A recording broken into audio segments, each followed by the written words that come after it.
प्रिय विद्यार्थियों, मैं सुनील प्रभाकर हमारे YouTube चैनल प्रभाकर क्लासेस पर आपका हार्दिक स्वागत करता हूं। पिछली वीडियो में हमने संधि का एक संक्षिप्त परिचय प्राप्त किया। उसमें हमने पढ़ा कि संधि की परिभाषा क्या है, संधि किन शब्दों या उपसर्ग और प्रत्यय के मध्य होती है और संधि के भेद कितने हैं और उन भेदों के भी उपभेद कितने हैं, कहाँ एकादेश होता है और कहाँ नहीं होता, इनके बारे में हमने पढ़ा। आज हम पढ़ेंगे संधि में स्वर संधि, और स्वर संधि का जो पहला उपभेद है दीर्घ संधि, इसके बारे में हम पढ़ेंगे। उससे पहले मैं आपको बता दूं बच्चों, संधि को समझते समय आपका ध्यान ज़्यादा से ज़्यादा उदाहरणों की तरफ न होकर उसकी अवधारणा की ओर होना चाहिए, उसके कॉन्सेप्ट की ओर होना चाहिए। आपको समझना है कि संधि कैसे होती है, संधि के नियम क्या हैं। संधि के नियम आपको याद करने होंगे और याद करने के पश्चात आप किसी भी उदाहरण में उस नियम को लागू करके उसका उत्तर आप निकाल सकते हैं। अगर आप बिना नियम के संधि को सीखना चाहेंगे तो कितने उदाहरण याद करेंगे? कोई भी नया उदाहरण जब आपके सामने आएगा तो आप उसे कर नहीं पाएंगे। इसलिए मेरा एक ही सुझाव है, आप अवधारणा पर ध्यान दें, उसके कॉन्सेप्ट को क्लियर करें और नियम को याद करें। अब हम शुरू करेंगे स्वर संधि का पहला भेद, दीर्घ संधि।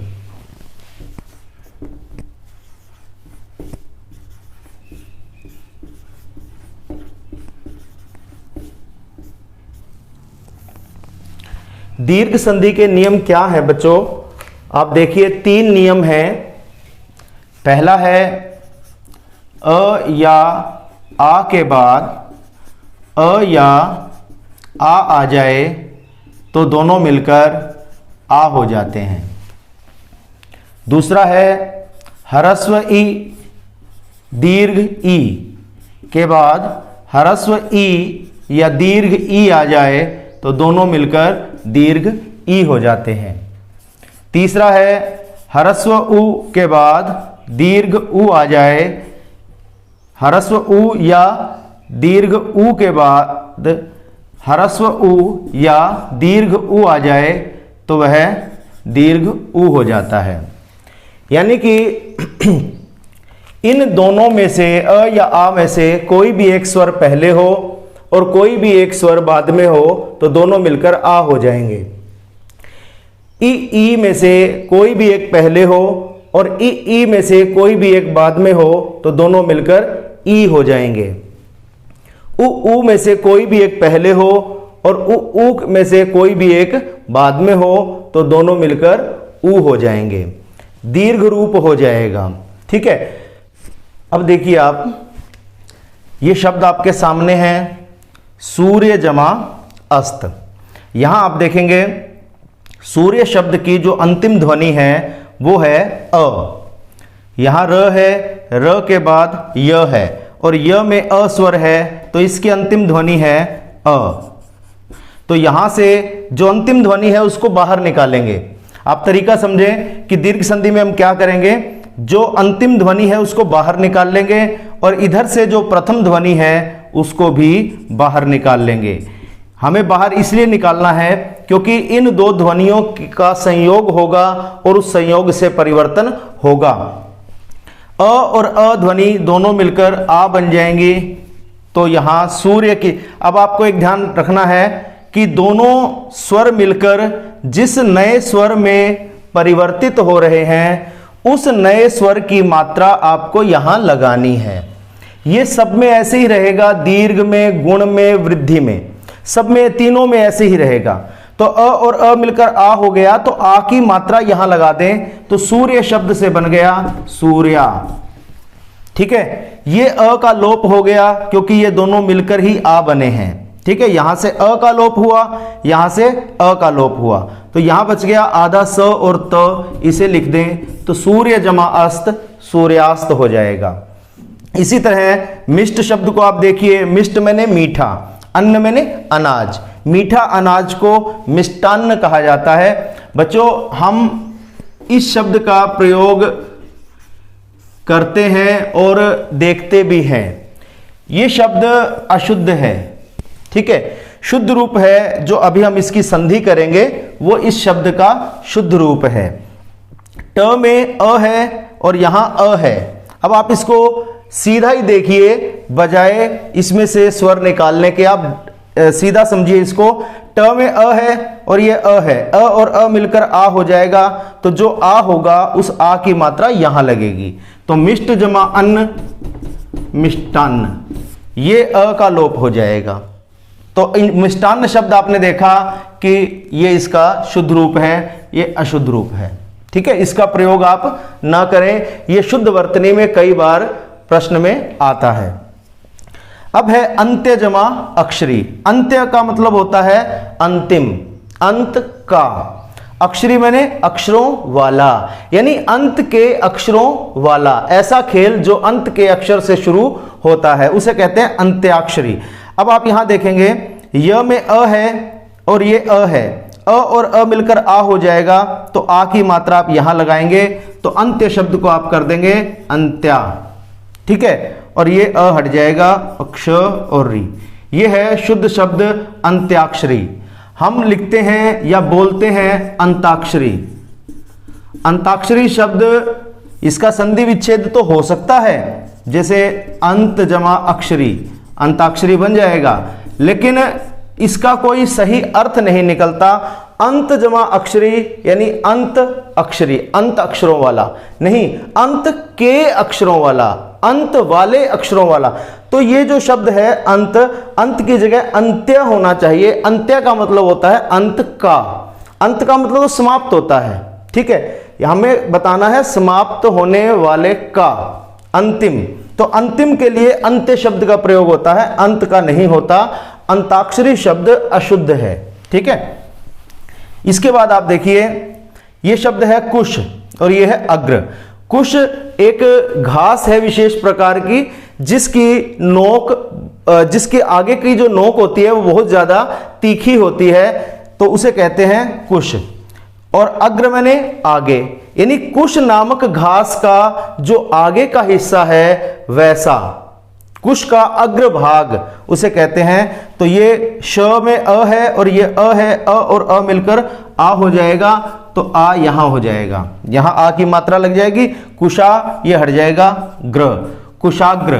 जैसे हम कहते हैं कुशाग्र बुद्धि, जिसकी बुद्धि कुश घास के अग्र हिस्से के समान तेज होती है, पैनी होती है, उसे कहते हैं कुशाग्र बुद्धि।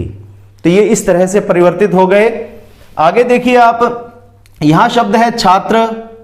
त्र जो है आपने पढ़ा था, त्र व्यंजन त और र के मेल से बनता है, जिसमें त स्वर रहित होता है और र स्वर सहित होता है।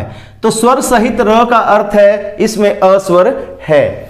तो यहां अ है और यहां आ है, अ और आ मिलकर आ हो जाएंगे, तो वो आ यहां हो जाएगा। तो छात्र की जगह हम लिख देंगे छात्रा, ये आ हट जाएगा, छात्रावास। यहां मैं आपको एक बात और बता दूं बच्चों, छात्र जमा आवास भी छात्रावास होता है, और छात्रा जमा आवास यानी छात्रा, छात्राओं के लिए जो आवास है वह भी छात्रावास है।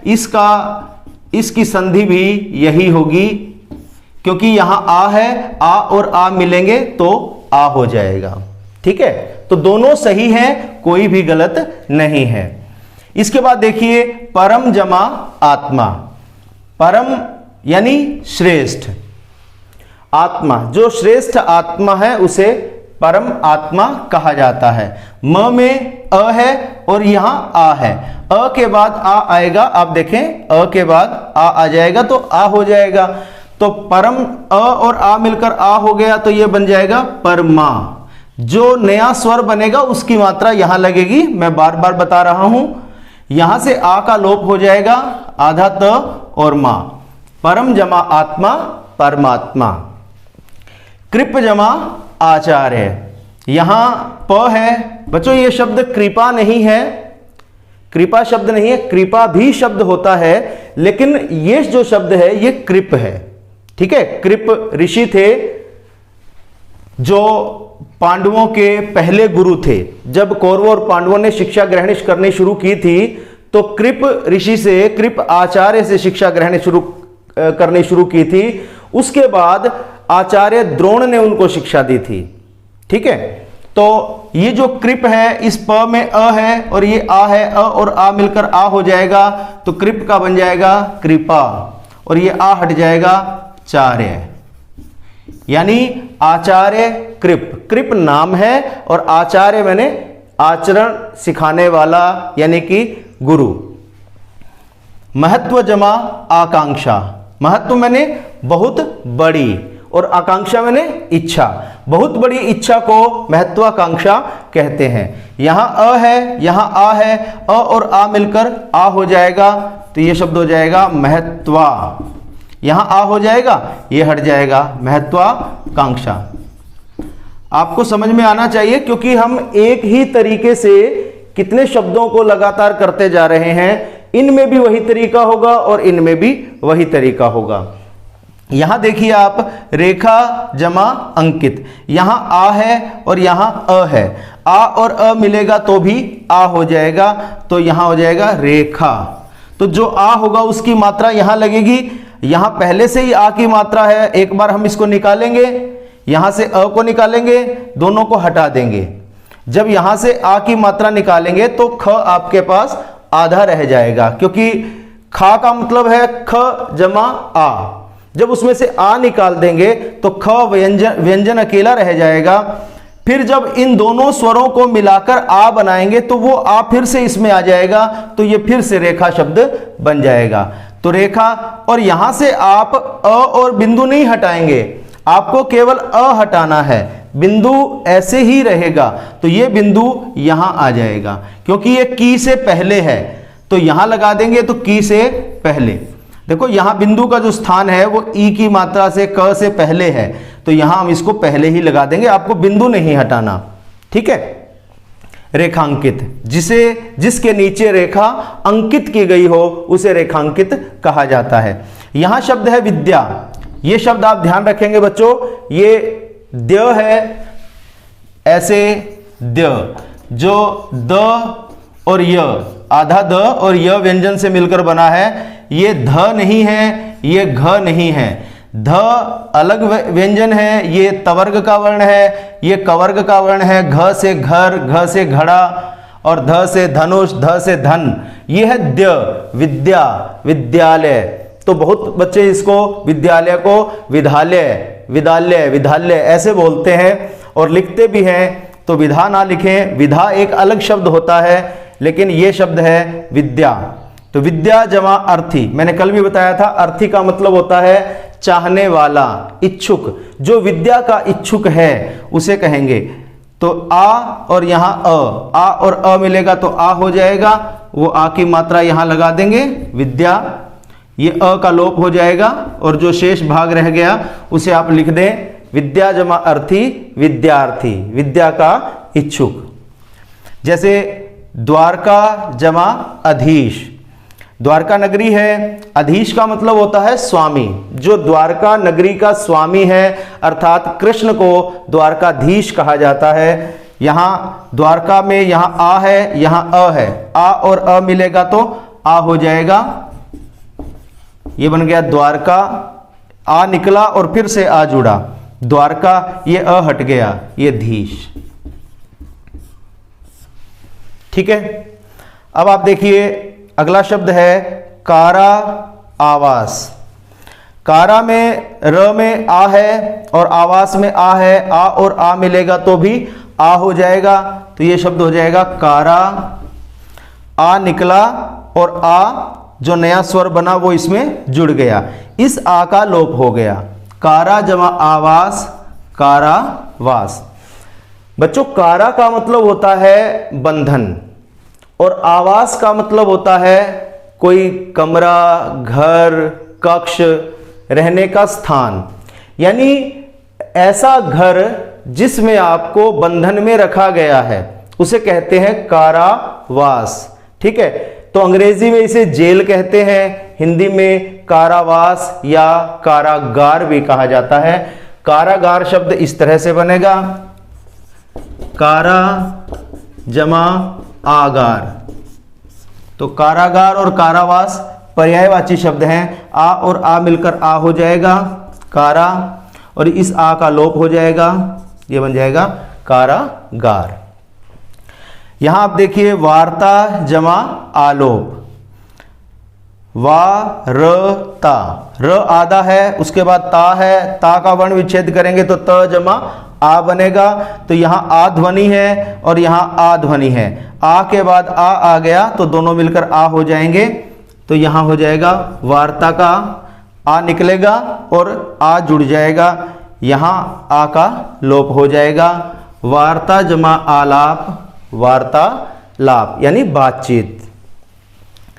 द्राक्षा जमा आसव, बच्चों द्राक्षा का अर्थ होता है दाख, किशमिश, अंगूर को कहते हैं, और आसव का मतलब होता है रस।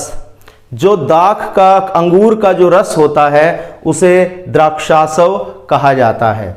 ठीक है, यहां आ है, यहां आ है, आ और आ मिलेगा तो आ हो जाएगा, ये हो गया द्राक्षा। यहां से आ निकला और ये आ और ये आ जुड़ गए ऐसे,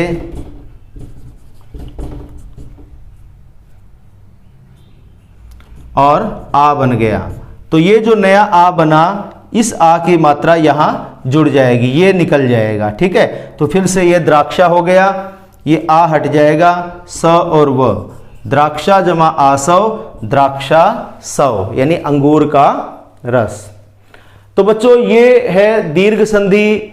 मैंने आपको पिछली वीडियो में बताया था कि दीर्घ, गुण और वृद्धि संधि तीनों में एकादेश होता है।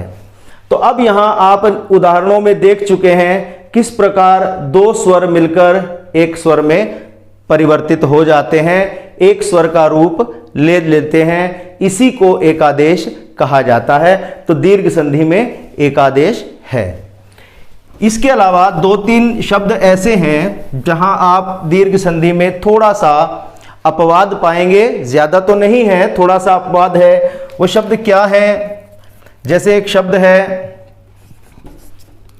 पूर्व जमा अहन, मध्य जमा अहन और अपर जमा अहन। पहले आप इनके अर्थ समझिए कि ये है क्या। पूर्व मैंने पहले का, पूर्व का मतलब दिशा भी होता है, मतलब, लेकिन यहां पूर्व का अर्थ है पहले का। पूर्व जमा अहन, अहन का मतलब होता है दिन, इसका मतलब है दिन का पूर्व भाग, दिन का पहले का भाग। मध्य जमा अहन, दिन का मध्य भाग। अपर का मतलब होता है पश्चात का, बाद का, दिन का बाद का भाग। ठीक है, तो ये इसका अर्थ है। अब हम जब संधि करेंगे, आप इस शब्द को ध्यान से देखिए। अहन जो शब्द होता है उसमें न को हल चिन्ह होता है, ह को हल चिन्ह नहीं होता, न को हल चिन्ह होता है। इसका मतलब है कि न अकेला व्यंजन है, इसमें कोई स्वर नहीं है। अब जब हम संधि करेंगे तो यहां आप देखेंगे कि व, पू, र, व, अंत में व है और व व्यंजन में अस्वर है। तो यहां अस्वर है जमा, यहां अस्वर है, अ और अ मिलकर आ हो जाएगा। यहां तक कोई अपवाद नहीं है, ये तीनों में ऐसे ही होगा। तो यहां हम जब आ करेंगे तो पूर्व शब्द को पूर्वा शब्द में बदल देंगे, क्योंकि हम बार बार एक ही बात कह रहे हैं कि दोनों स्वर मिलकर इस स्वर में जो बदल रहे हैं ये हो जाएगा, इसकी मात्रा यहां लग जाएगी। तो पूर्व का हो गया पूर्वा, और ह और न। अब यहां परिवर्तन है। यहां परिवर्तन क्या है कि ये जो न को हल चिन्ह लगा हुआ है, ये न को न लगकर ह को लग जाएगा। बस ये एक छोटा सा यहां अपवाद है। यानी कि ह आधा हो जाता है और न पूरा है, कोई इसका नियम नहीं है। तीनों में एक ही तरीका है। मध्य जमा अहन, यहाँ य में अ है और ये अ है, अ और अ मिलकर आ हो जाएगा, तो मध्य शब्द मध्या शब्द में बदल जाएगा और ह न, यहाँ हल चिन्ह ह को लगेगा, न को नहीं लगेगा। अकेला अहन शब्द आप जब भी लिखेंगे न को हल चिन्ह लगाएंगे, ह को नहीं लगाएंगे। लेकिन इन शब्दों को जब आप लिखेंगे, इन शब्दों को ऐसे संधि रूप में, तो आप हल चिन्ह ह को लगाएंगे। ठीक है, संधि विच्छेद में आप ऐसे ही लिखेंगे। यही तो इसमें अपवाद है। यहां आप देखेंगे अपर र में अ है और ये अ है, अ और अ मिलकर आ हो गया, अपरा बन गया और ये हल चिन्ह ह को आ जाएगा अपराह्न। पूर्वाह्न होता है जो दोपहर के 12 बजे से पहले का जो समय है, रात के 12 बजने के बाद और दोपहर के 12 बजने से पहले का जो समय है, जिसे हम अंग्रेजी में AM से शो करते हैं, उसे हिंदी में पूर्वाह्न कहा जाता है। मध्याह्न दोपहर के समय को कहते हैं और अपराह्न जो दिन का बाद का भाग है, यानी कि दोपहर के 12 बजे से रात के 12 बजे तक के का जो बीच का जो समय है, उसे अपराह्न कहा जाता है, जिसे अंग्रेजी में PM से शो किया जाता है। तो ये अभी हमने दीर्घ संधि के केवल पहले नियम को पढ़ा है। इसके बाद हम इसके दूसरे नियम के भी उदाहरण देखते हैं। अब आप इन शब्दों को देखिए, यहाँ ह्रस्व ई है, यहाँ भी ह्रस्व ई है और ह्रस्व ई और ह्रस्व ई मिलकर दीर्घ ई हो जाएगी। तो यहाँ से हम ह्रस्व ई को बाहर निकालेंगे, यहाँ से भी ह्रस्व ई को बाहर निकालेंगे, दोनों की संधि हो जाएगी और एकादेश से ये दीर्घ ई हो जाएगा। तो जो ये बड़ी ई बनी, इस बड़ी ई की मात्रा यहाँ जुड़ जाएगी, तो ये कवि शब्द ऐसे हो जाएगा और ये ई का लोप हो जाएगा, आधा न और द्र यहाँ ऐसे बच जाएगा। देखो बच्चों, यहाँ मैं आपको बता दूं, इंद्र का अर्थ केवल स्वर्ग का देवता इंद्र नहीं है, इंद्र का अर्थ श्रेष्ठ भी होता है। यहाँ लिख रहा हूं मैं, इंद्र का अर्थ श्रेष्ठ भी होता है, इंद्र का अर्थ स्वामी भी होता है। ठीक है, और स्वर्ग का राजा इंद्र वो भी होता है। ठीक है, तो यहां इंद्र का अर्थ है श्रेष्ठ, कवि जमा इंद्र, यानी कवियों में जो इंद्र है, कवियों में जो श्रेष्ठ है, उसे कविंद्र कहा जाता है। ठीक है, हरि जमा इच्छा, हरि का अर्थ है भगवान, हरि मैंने वानर भी होता है, विष्णु भी होता है, भगवान भी होता है। तो यहाँ हरि का कोई भी इनमें से अर्थ हो सकता है। और यहाँ ई है, यहाँ ई है, दोनों ई मिलकर बड़ी ई हो जाएगी, तो यहाँ बड़ी ई की मात्रा यहाँ लग जाएगी। ठीक है, हरिच्छा, इस ई का लोप हो जाएगा, यानी हरि की इच्छा। गिरी जमा इंद्र, गिरी ग को छोटी ई, र को छोटी ई, गिरी, गिरी पर्वत का पर्यायवाची है। एक होता है वह छत से गिरी, वहां इस तरह से ग को छोटी ई और र को बड़ी ई होती है। ठीक है, तो यहां ये नहीं है, गिरी मैंने पर्वत, इंद्र मैंने श्रेष्ठ, या इंद्र का अर्थ स्वामी भी है। यहां दोनों अर्थ हो सकते हैं, जो पर्वतों में श्रेष्ठ है या जो पर्वतों का स्वामी है, उसे कहेंगे गिरिंद्र। यहां छोटी ई मिलकर बड़ी ई हो जाएगी इस तरह से। अब जैसे यहां इंद्र में मैंने आधा न लिखा था, यहां इंद्र में मैंने अनुस्वार लगाया है, जो भी लगा हो आपको उसी का प्रयोग करना है। अगर यहां अनुस्वार है तो आप संधि में अनुस्वार का प्रयोग करेंगे, अगर यहां पंचम वर्ण आधा दिया हुआ है तो आप उसी तरह से प्रयोग करेंगे। तो अब यहां से आप ई का लोप करेंगे, क्योंकि छोटी ई मिलकर बड़ी ई हो गई, तो इस ई का जब आप लोप करेंगे, बिंदु का नहीं करेंगे, तो ये बिंदु यहीं पर रह जाएगा। ई के ऊपर था, द्र से पहले था, तो इसको द्र से पहले लिखेंगे।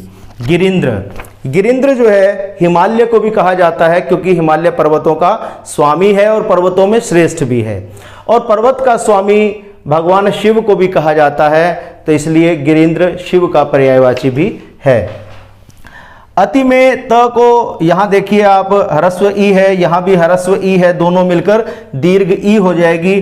तो छोटी ई छोटी मिलकर बड़ी ई हो जाएगी आपकी भाषा में मैं आपको बताऊं तो, ठीक है। तो यहाँ ये दोनों मिलकर बड़ी ई हो गई, बड़ी ई की मात्रा यहाँ लगेगी, इस ई का लोप हो जाएगा और ये बिंदु ऐसे, और ये द्रिय, अतीन्द्रिय, जो इंद्रियों से परे हो, जो इंद्रियों से दूर हो उसे कहते हैं अतीन्द्रिय। हरि जमा ईश, यहां बच्चों हरि का अर्थ बंदर है, वानर, ठीक है। वानरों का जो ईश है अर्थात वानरों का जो स्वामी है उसे कहते हैं हनुमान या सुग्रीव, ठीक है। तो यहां छोटी ई मिलकर बड़ी ई हो जाएगी और बड़ी ई की मात्रा यहां लग जाएगी इस पर, ठीक है। इस ई का लोप हो जाएगा और श, हरीश मैंने हनुमान या सुग्रीव। यहां है शब्द क्षितिज मा ईश, छोटी ई है बड़ी ई है, छोटी ई हो बड़ी ई हो दोनों मिलकर बड़ी ई हो जाएंगी, तो बड़ी ई की मात्रा यहां लग जाएगी, ये ऐसे हो जाएगा और ई का लोप हो जाएगा और श। क्षिति का अर्थ होता है पृथ्वी और ईश मैंने स्वामी, जो पृथ्वी का स्वामी है। पृथ्वी के स्वामी के लिए जितने भी शब्द आएंगे सब राजा के पर्यायवाची होते हैं, क्योंकि भूमि का जो स्वामी है उसे राजा कहा जाता है, इसीलिए राजा को जो है क्षितिज या महिष भी कहा जाता है, ठीक है। अब आप देखें प्रतिजमा ईक्षा, यहां छोटी ई है बड़ी ई है दोनों मिलकर बड़ी ई हो जाएंगी, तो बड़ी ई की मात्रा यहां लग जाएगी, तो ये समझ बन जाएगा प्रति और ये हट जाएगा प्रतीक्षा। ईक्षा का मतलब होता है देखना, ईक्षा देखना, ईक्षक देखने वाला, ठीक है। अभिजमा ईप्सा, यहां अभी उपसर्ग है, यहां प्रति उपसर्ग है। मैंने बताया था कि संधि में उपसर्ग भी आते हैं, प्रत्यय भी आ सकते हैं और सार्थक शब्द तो होते ही हैं। तो यहां ई है छोटी, यहां बड़ी ई, दोनों मिलकर बड़ी ई हो जाएगी, तो बड़ी ई की मात्रा यहां लगेगी, यहां हो गया, इस ई का लोप हो गया, आधा प और सा अभीप्सा। ईप्सा का मतलब होता है इच्छा, ठीक है। अभीप्सा का अर्थ होता है प्रबल इच्छा, किसी चीज की बहुत तीव्र इच्छा को अभीप्सा कहा जाता है। नदी जमा इंद्र, बड़ी ई छोटी ई दोनों मिलकर बड़ी ई हो जाएगी, तो बड़ी ई की मात्रा यहां लगेगी, यहां से बड़ी ई निकलेगी और जो नई बड़ी ई बनेगी वो यहां जुड़ जाएगी, तो ये ऐसे बन गया। ई का लोप हो जाएगा, यहां बिंदु और यहां द्र। ये इंद्र शब्द मैंने अलग अलग रूपों में, जैसे अनुस्वार के साथ और पंचम वर्ण के साथ, यहाँ पंचम वर्ण यहाँ अनुस्वार, अलग अलग रूपों में मैंने जानबूझकर लिखा है ताकि आपको ये पता चले कि जब अनुस्वार रूप में आता है तो संधि में किस तरह परिवर्तन करते हैं, और पंचम वर्ण के रूप में आता है तो पंचम वर्ण के रूप में ही लिखते हैं, ठीक है। तो नदी का जो इंद्र है, इंद्र मैंने यहाँ स्वामी है, जो नदी का स्वामी है उसे सागर कहते हैं, क्योंकि नदी अंततः सागर में जाकर विलीन हो जाती है, इसलिए जो नदींद्र है वो समुद्र का पर्यायवाची होता है। आगे देखिए योगी शब्द है, ग में बड़ी ई है और यहाँ छोटी ई है, दोनों मिलकर बड़ी ई हो जाएगी, तो बड़ी ई की मात्रा यहाँ लग जाएगी, ये बन जाएगा योगी, यहाँ ई का लोप हो जाएगा, यहाँ बिंदु और यहाँ द्र। योगी जमा इंद्र योगिंद्र, योगिंद्र कहा जाता है जो योगियों में श्रेष्ठ हो, योगियों में श्रेष्ठ भगवान शिव को कहा जाता है। योगिंद्र योगीश्वर भगवान शिव के पर्यायवाची हैं। देवी जमा इच्छा, यहां बड़ी ई है छोटी ई है दोनों मिलकर बड़ी ई हो जाएंगी, तो यहां बन जाएगा देवी, ठीक है, और ये हट जाएगा आधा च और छा, देविच्छा, देवी की इच्छा। फणी जमा इंद्र, यहां फ है बच्चों, ये फ नहीं है फ है, दोनों होठ मिलेंगे और अलग हो जाएंगे, फणी। फणी होता है जिसका फन होता है, जैसे ये शब्द है फन, ये हिंदी में होता है फन, सांप का फैला हुआ मुंह, इसको संस्कृत में कहते हैं फण, ठीक है, ये तत्सम शब्द है और इसी का तद्भव रूप है फन। ठीक है, तो जो फण धारण करता है वो फणी है। फण कौन धारण करता है? सर्प। तो फणी सर्प को, सांप को, नाग को कहते हैं। नाग का पर्यायवाची है फणी। तो फणी जमा इंद्र, बड़ी ई और छोटी ई मिलकर बड़ी ई हो जाएगी। तो ये ऐसे हो गया, इस ई का लोप हो जाएगा, आधा न और द्र, फणिंद्र। यानी जो फणियों का, सर्पों का जो इंद्र अर्थात स्वामी है वो है शेषनाग। इसलिए फणिंद्र जो शब्द है ये शेषनाग का पर्यायवाची है। रजनी जमा ईश, यहां ई दोनों जगह बड़ी ई है, दोनों मिलकर बड़ी ई ही हो जाएगी। तो यहां हो जाएगा रजनी, ठीक है, और यहां ई का लोप हो जाएगा और ये श। रजनीश, रजनी जमा ईश, यानी रजनी मैंने रात्रि, ईश मैंने स्वामी, जो रात्रि का स्वामी है अर्थात चंद्रमा। रजनीश चंद्रमा को कहा जाता है। आगे देखिए, मही जमा ईश, यहां ई है, यहां ई है, दोनों मिलकर बड़ी ई हो जाएगी। तो यहां हो गया मही, ठीक है, इस ई का लोप हो जाएगा और श। मही का अर्थ होता है बच्चों, मही मैंने पृथ्वी, मही मैंने संसार, ईश मैंने स्वामी। जो इस पृथ्वी का, इस संसार का, भूमि का जो स्वामी है वो होता है राजा। महीश राजा को कहते हैं, राजा का पर्यायवाची है। और यहां हमने पढ़ा था क्षितीश, ये भी राजा का पर्यायवाची होता है। योगी जमा ईश्वर, यहां बड़ी ई है, बड़ी ई दोनों मिलकर बड़ी ई हो जाएगी। तो यहां हो जाएगा योगी, ये हट जाएगा, ये श व र, योगीश्वर। ये भी भगवान शिव को कहते हैं योगियों के ईश्वर। यहाँ नदी में द को बड़ी ई है, ईश्वर में बड़ी ई है, दोनों मिलकर बड़ी ई हो जाएगी। ऐसे इस ई का लोप हो जाएगा, आधा श व और र, नदीश्वर। तो नदीश, नदींद्र, नदीश, नदीश्वर सब सागर के पर्यायवाची हैं। तो ये हमने इसके दूसरे नियम के उदाहरण देखे। अब हम इसके तीसरे नियम के उदाहरण देखते हैं। अब देखिए, यहां उ है छोटा उ, यहां छोटा उ है, तो दोनों तरफ छोटा उ आ गया। छोटे उ के बाद छोटा उ मिलेगा तो बड़ा उ हो जाएगा। यानी ह्रस्व उ के बाद ह्रस्व उ आ गया, दीर्घ उ हो जाएगा। तो ये उ मिलकर दीर्घ उ हो जाएंगे ऐसे।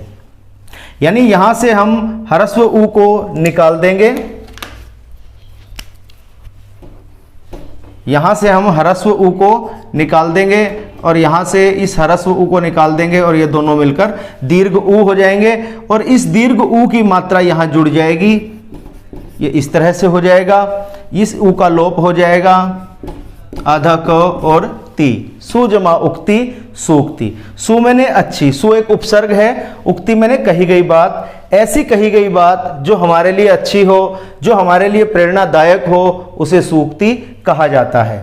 आगे देखिए, अनु जमा उदित, अनु एक उपसर्ग है। अनु का मतलब होता है पीछे या बाद में। तो यहाँ छोटा उ मिलकर बड़ा उ हो जाएगा।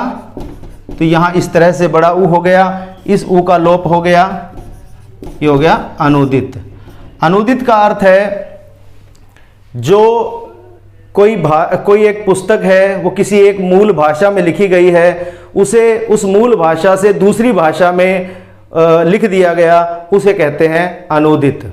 यानी उसका अनुवाद, जिसका अनुवाद कर दिया गया है उसे अनुदित कहते हैं। ठीक है, यहां है उ जमा उ, भानु जमा उदय, भानु मैंने सूर्य।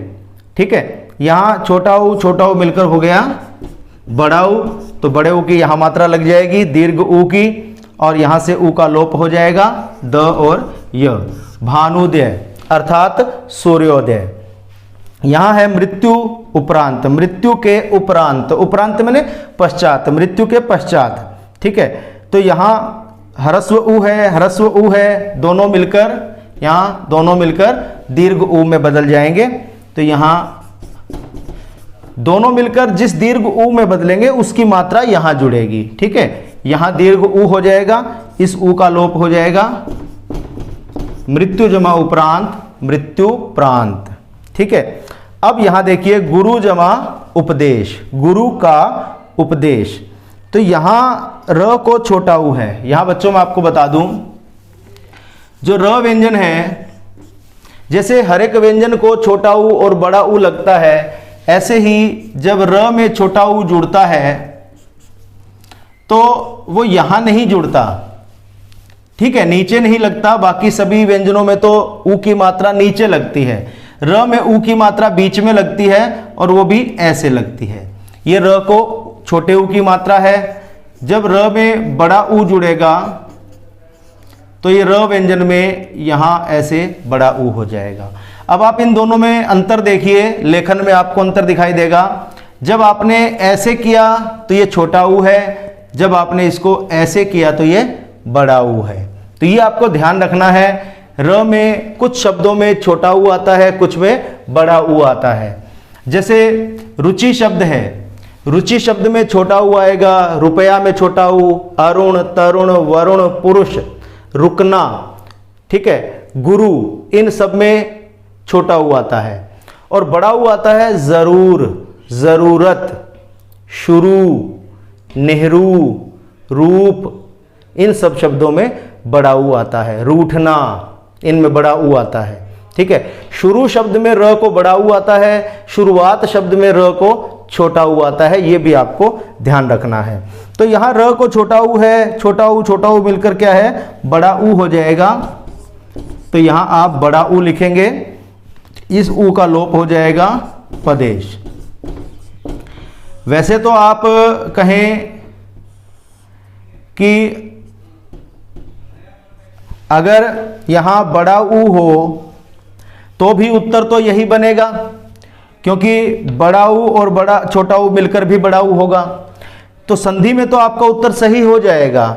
लेकिन जब आप संधि विच्छेद करेंगे, आपके पास गुरूपदेश शब्द आ गया, फिर आप उसका संधि विच्छेद करेंगे तो आप क्या लिखेंगे? अगर आप ऐसे लिख देंगे तो गलत हो जाएगा, क्योंकि गुरु शब्द में हमेशा छोटा ऊ आता है।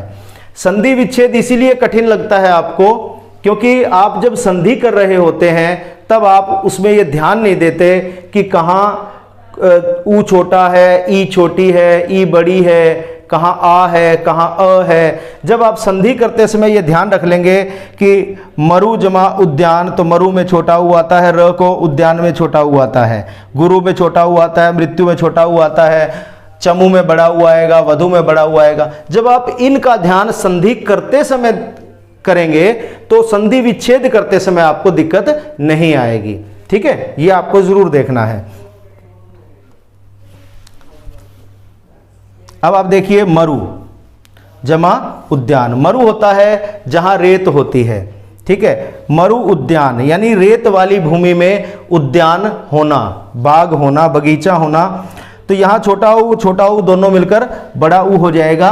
तो यहां भी इस तरह से मरु हो जाएगा, इस ऊ का लोप हो जाएगा, ये द्यान, मरुद्यान। ये मरुद्यान ऐसे भी लिखा जा सकता है, क्योंकि आधा द और य मिलकर ऐसे बन जाता है। तो ये भी सही है और ये भी सही है। आगे देखिए, यहाँ छोटा ऊ बड़ा ऊ, सिंधु जमा ऊर्मी, सिंधु मैंने सागर, ऊर्मी मैंने लहर, तो छोटा ऊ बड़ा ऊ मिलकर बड़ा ऊ हो जाएगा। तो यहाँ बड़े ऊ की मात्रा लग जाएगी ऐसे, और यहाँ से ऊ का लोप हो जाएगा, सिंधूर्मी, सिंधु की ऊर्मी, सागर की लहर, लघु ऊर्मी, छोटी लहर, ठीक है। तो यहाँ छोटा ऊ बड़ा ऊ मिलकर बड़ा ऊ हो जाएगा इस तरह से, और इस ऊ का लोप हो जाएगा, और जो शेष भाग है उसे हम लिख देंगे लघूर्मी। तो ये आपको ध्यान रखना है, ऊर्मी शब्द में ऊ बड़ा होता है। बहु जमा ऊर्जा, बहु मैंने बहुत, ज्यादा मात्रा में, ऊर्जा एनर्जी, ठीक है। तो यहाँ छोटा ऊ बड़ा ऊ मिलकर बड़ा ऊ हो जाएगा, ये इस तरह से हो गया। इस ऊ का लोप हो जाएगा, बहुऊर्जा, ठीक है। यहाँ धातु जमा ऊष्मा, ऊष्मा शब्द में भी हमेशा बड़ा ऊ होता है। ऊष्म व्यंजन, ऊष्मा बड़ा ऊ होता है, छोटा ऊ नहीं होता। तो ये आपको ध्यान रखना है। तो यहाँ छोटा ऊ बड़ा ऊ मिलकर बड़ा ऊ हो गया, इस ऊ का लोप हो गया, धातुष्मा, धातु की ऊष्मा, गर्मी, ठीक है। वधु जमा उत्सव, यानी वधु के लिए उत्सव। तो यहाँ बड़ा ऊ है छोटा ऊ है दोनों मिलकर बड़ा ऊ हो जाएगा और यहाँ ऊ का लोप हो जाएगा, आधा स त स और व, वधूत्सव। वधु जमा उल्लास, ठीक है, वधु का उल्लास प्रसन्नता। तो यहाँ बड़ा ऊ और छोटा ऊ मिलकर यहाँ बड़ा ऊ हो जाएगा, इस ऊ का लोप हो जाएगा, वधुल्लास। चमू जमा उत्साह, चमू का अर्थ होता है सेना, सेना के उत्साह को चमुत्साह कहते हैं, चमू मैंने सेना। तो यहाँ बड़ा ऊ है छोटा ऊ है दोनों मिलकर बड़ा ऊ हो जाएगा, इस ऊ का लोप हो जाएगा, चमुत्साह, ठीक है। भू जमा उद्धार, भू मैंने भूमि, भूमि का उद्धार। तो यहाँ बड़ा ऊ छोटा ऊ दोनों मिलकर बड़ा ऊ हो जाएगा, यहाँ से बड़े ऊ को निकालेंगे, यहाँ से छोटे ऊ को निकालेंगे, दोनों मिलकर बड़ा ऊ हो जाएगा, बड़े ऊ की यहाँ मात्रा लग जाएगी, इस ऊ का लोप हो जाएगा, भूद्धार, भूमि का उद्धार। भूमि की ऊर्जा, तो यहाँ भी बड़ा ऊ दोनों मिलकर बड़ा ऊ हो जाएगा, तो ये जो का त्यों रह गया, यहाँ से ऊ का लोप हो जाएगा, भूमि जमा ऊर्जा भूर्जा, ठीक है। बेशक ये शब्द देखने में आपको अजीब लगे, आपने कभी देखा ना हो, क्योंकि बहुत सारे शब्द ऐसे हैं जो आपने कभी देखे नहीं होंगे, लेकिन संधि के नियम के अनुसार आप चलते जाइए, आपका सही होता जाएगा। यहाँ भू जमा ऊष्मा, भूमि की ऊष्मा, तो यहाँ ऊ और ऊ मिलकर बड़ा ऊ हो जाएगा, इस ऊ का लोप हो जाएगा, भूष्मा। और यहाँ भी भू जमा ऊर्ध्व, ऊर्ध्व का अर्थ होता है ऊपर, ऊपर का या ऊपर। तो यहाँ भूमि का जो ऊपरी भाग है उसे भूर्ध्व कहा जाता है। तो यहाँ बड़ा ऊ मिलकर बड़ा ऊ हो जाएगा, इस ऊ का लोप हो जाएगा, आधा ध व उसके ऊपर र। तो बच्चों ये हमारी हुई दीर्घ संधि। मैं इसमें आपको एक बात और बताऊंगा कि यहां आप दो चार शब्द ऐसे देखेंगे कि जहां संधि दो जगह है, हमने तो एक ही जगह संधि की है, संधि दो जगह है। जब हम सारी संधियां समाप्त कर लेंगे, क्योंकि उसमें सारे हमारे नियम, सारे उदाहरण, सारे भेद आ चुके होंगे, उसके बाद हम देखेंगे कि कोई ऐसा शब्द जिसमें ये एक संधि जैसे एक हुई है, कहीं दो हो रही है, कहीं तीन संधियां हो रही हैं एक ही शब्द में, तो वो किस प्रकार से होती है, ऐसा प्रश्न अभी तक आया नहीं है, मैं आपको बता देता हूं। लेकिन ऐसा प्रश्न आने की पूरी संभावना है। आगे आगे पेपर जैसे कठिन होता जा रहा है, तो उस कठिनता का एक स्तर ये हो सकता है कि आगे आने वाले पेपर्स में ये पूछा जाए कि इनमें से किस शब्द में दो संधियां हुई हैं या तीन संधियां हुई हैं। मैं आपको यहां एक दो उदाहरणों से समझाऊंगा, उसके बाद संधि का पूरा चैप्टर खत्म होने के बाद हम इस पर आगे बात करेंगे। देखिए ये आप शब्द देखिए, वधु जमा उल्लास, वधु जमा उल्लास। अभी हमने यहां केवल इन दो शब्दों के बीच संधि की है। यहां हमने कहा कि बड़ा ऊ और छोटा ऊ मिलकर बड़ा ऊ हो गया, बड़े ऊ की हमने यहां मात्रा लगा दी, ऐसे इस ऊ का लोप कर दिया और ये लास, वधुल्लास। इसी तरह हमने यहां किया था। अब देखिए बच्चों, इसमें ये जो उल्लास शब्द है ना, ये शब्द स्वयं ऐसा है जो संधि से बना हुआ है। इसका संधि विच्छेद होता है उत जमा लास, क्योंकि ये व्यंजन संधि है। अभी आपको मैंने करवाया नहीं है, केवल आपको एक मैं दिखा रहा हूं कि इस तरह का तरीका हो सकता है। तो आप देखिए, तो ये हो गया ऐसा शब्द जिसमें दो संधियां हैं, एक यहां और एक यहां, ठीक है। तो ये इस तरह का उदाहरण आपको छांटना होगा। जैसे एक उदाहरण यहां ये देखिए आप, भू जमा उद्धार। अब आप देखिए यहां संधि हो गई, बड़ा ऊ छोटा ऊ मिलकर बड़ा ऊ हो गया और इस ऊ का लोप हो गया, भुद्धार। अब आप देखिए उद्धार जो शब्द है ये स्वयं भी संधि से बना हुआ है, इसका संधि विच्छेद होता है उत जमा हार, व्यंजन संधि में आएगा ये, ठीक है। तो यहां भी दो संधि हो रही है।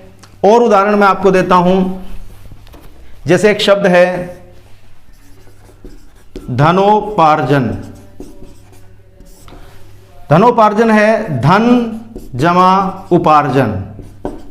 उपार्जन होता है कमाना, धन कमाना को धनोपार्जन कहते हैं। यहाँ अ है, यहाँ उ है, अभी हमने किया नहीं है, गुण संधि में आएगा। अ के बाद उ आता है तो दोनों मिलकर ओ हो जाते हैं, तो ये बन जाता है धनोपार्जन। ठीक है, इस उ का लोप हो जाता है। अब ये जो उपार्जन शब्द है ना, ये स्वयं भी संधि से बना हुआ है। कैसे? उप जमा अर्जन, उपार्जन। ठीक है, यहां अ है और ये अ है, अ और अ दोनों मिलकर आ हो गया, उपार्जन शब्द बन गया। तो धनोपार्जन शब्द में एक संधि नहीं है, दो संधियां हैं। तो अभी मैंने आपको सिर्फ एक ये दिखाने के लिए कि इस तरह के प्रश्न बनते हैं, आज तक आए नहीं हैं, लेकिन आप इनके लिए तैयार रहिए। अब मैं उम्मीद करता हूं आपको दीर्घ संधि अच्छे से समझ में आ गई होगी। इसके बाद अगली वीडियो में हम गुण संधि के बारे में विस्तार पूर्वक पढ़ेंगे। धन्यवाद।